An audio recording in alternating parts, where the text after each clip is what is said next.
সনাতন ধর্মের মানুষ ঈশ্বরকে বড় কাছের মনে করে। ঈশ্বর কোনো ভয়ের বস্তু নয়, ঈশ্বর কোনো দূরের বস্তু নয়। ঈশ্বর সঙ্গে তাদের একটা অনন্ত প্রেমের সম্পর্ক। ঈশ্বর তাদের বন্ধু, তাদের ভাই, তাদের আপনজন। তাই কৃষ্ণ চরিত্রে তিনি দেখিয়েছেন ব্রজবাসীদের সঙ্গে তার মিলনের চিত্র। ঈশ্বর কখনো আমাদের পরিচালক, তিনি রাম হয়ে জগৎ সংসারকে সত্যের পথ, মর্যাদার পথ, আমাদের করণীয় কর্মের পথ, আমাদের শুভ চিন্তার পথ দেখিয়েছে। প্রতিটি অবতার অবতীর্ণ হয়ে এই জগতে এসে আমাদেরকে এক অনন্ত সত্যের দিকে, আনন্দের দিকে নিয়ে গেছে। হরিচাঁদ রূপে তিনি যখন এসেছেন, তিনি দুস্থ জনের ভিতরে শিক্ষা বিস্তার করেছেন, মানুষের ভিতরে সর্বসাধারণের ভিতরে এক অনন্ত প্রেমের বন্যা বইয়ে দিয়েছেন। হরিনামের ধ্বনিতে তথাকথিত মাঠ প্রান্তর প্রত্যেকটা মানুষের হৃদয় ক্ষেত্র গৃহ আঙ্গন পর্যন্ত যেন থর থর করে কেঁপে উঠত। এক প্রেমের বন্যায় ভেসে যেতেন সমস্ত ভক্তবৃন্দ। হরিনামের হুঙ্কারে জগৎ সংসার যেন কাঁপত, সমস্ত পাপ, তাপ, দুঃখ, ভয় দূরে চলে যেত। তেমনি ভাবে আগুন কান্নায় ভেঙে পড়ে রাম কৃষ্ণ, তিনি ঈশ্বরকে মাতৃরূপে সংস্থাপিত করে সামনে বসিয়ে মাকে নিয়ে এক ছোট্ট শিশুর আকুল পরাক্রম ক্রন্দন দিয়ে প্রেম ভালোবাসা দিয়ে মাকে ডেকেছে। এমনি করে যারাই এসেছেন এই জগতের বুকে, তারা আমাদেরকে ভক্তি, প্রেম, স্নেহ চতুর্দিক থেকে সর্বাঙ্গীন ভাবে আমাদের যেন পরিপূর্ণতার দিকে নিয়ে গেছে। ঈশ্বরকে ভয় নয়, ঈশ্বরকে ভালোবাসতে শিখিয়েছেন। জগৎ সংসারকে মাপিয়েছেন।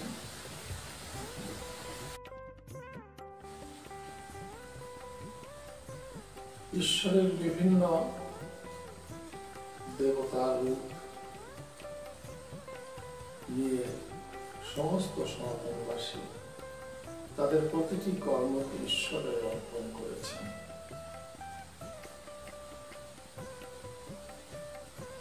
প্রতিটি দৈব শক্তিকে তারা শ্রদ্ধা করেছেন, ভালোবেসেছেন।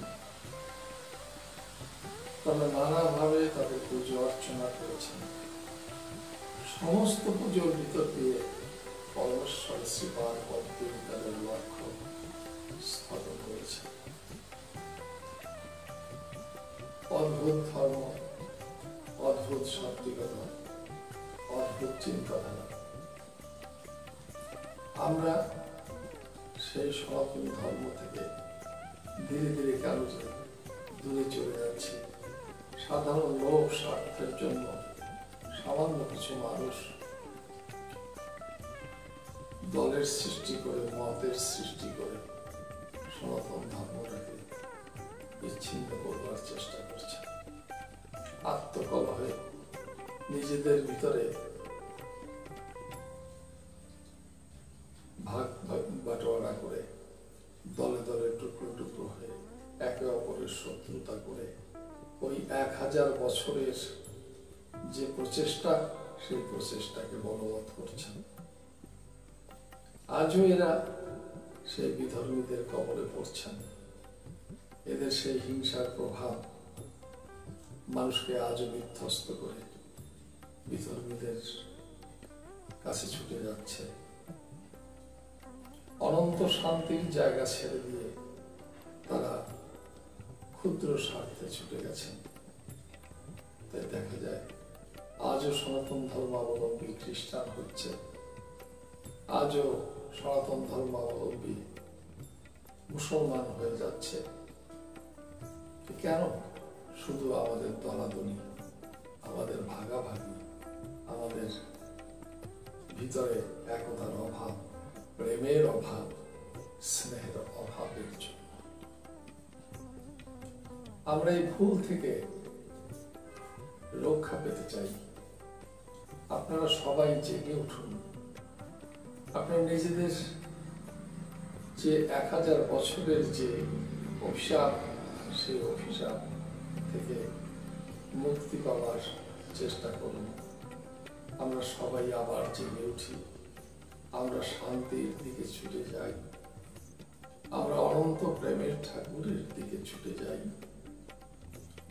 ঈশ্বর আমাদের শাসক নয়, তিনি আমাদের দণ্ড দেওয়ার জন্য আমাদেরকে সৃষ্টি করেন, আমাদেরকে প্রতারণা করবার জন্য সৃষ্টি করেন, আমাদের শাস্তি দেওয়ার জন্য সৃষ্টি করেননি। তিনি সৃষ্টি করেছেন শ্রেষ্ঠতম একটি জীব। জীব জগতে যত রকম প্রাণী সৃষ্টি হয়েছে, লতা গুল্ম বৃক্ষ যত সৃষ্টি করেছেন, জলচর নভোচর খেচর প্রাণী, কত পশু পাখি, কত অনন্ত কোটি শ্রেণী তিনি সৃষ্টি করেছেন। তার সর্বোত্তম সৃষ্টি মানুষ। আমরা সেই মানুষের ধর্ম, প্রেমের ধর্ম, জ্ঞানের ধর্ম, ভক্তির ধর্মের দিকে এগিয়ে যাই। আসুন আমরা সবাই সনাতনী হয়ে উঠি। আমরা প্রকৃতপক্ষে সেই অনন্ত জ্ঞানের রাজ্যে মিশে যাই, অনন্ত প্রেমের রাজ্যের দিকে ছুটে যাই। সবাই প্রাণ ভরে বলুন, হরি বল, হরি বল, হরি বল।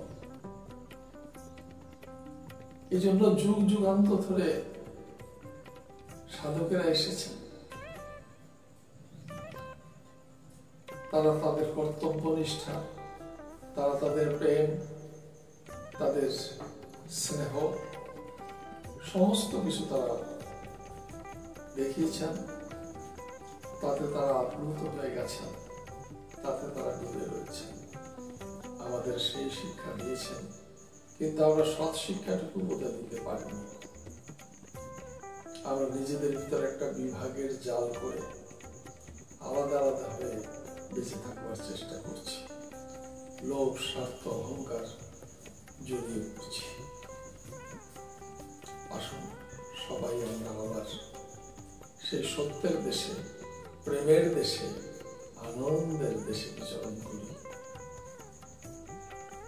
আমি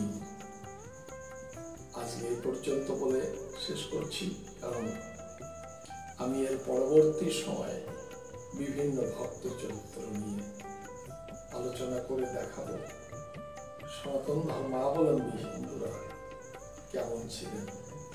তাদের ভিতরে অনন্ত প্রেম ছিল ঠাকুরের প্রতি। ঠাকুর তাদের প্রাণের বস্তু ছিল। তাদের হাতে ধরে নিয়ে চলবার অন্ধের জ্যোষ্ঠী ছিলেন। আজ আমরা